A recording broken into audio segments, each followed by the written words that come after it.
vlerësoj shqetësimin e deputetit Sheu, natyrisht janë gjëra të rëndësishme, natyrisht janë çështje me të cilat Ministria e Jashtme, po jo vetëm Ministria e Jashtme dhe institucionet e tjera merren në mënyrë të posaçme.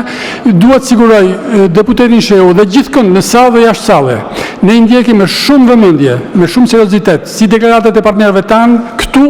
jemi në kontakt me ta këtu, jemi në kontakt me ata në Washington, jemi në kontakt me partnerët e tjerë në NATO, janë diskutime që bëhen në forumet e ndryshme, por ajo që duhet të them është që vlerësimi që kemi sot, duke i ndjekur me vijimësi të gjitha ngjarjet, të gjitha deklaratat, të gjitha zhvillimet, është që nuk ka absolutisht asnjë arsye për të qenë të alarmuar. Situata e sigurisë është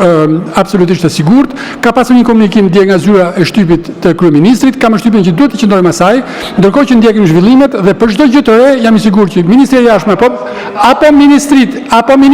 apo ministrit e tjera do të informojnë në rrugën e duhur, në kanalet e duhura, natyrisht duke qenë në kontakt me kryeministrin, me qeverinë, me presidentin.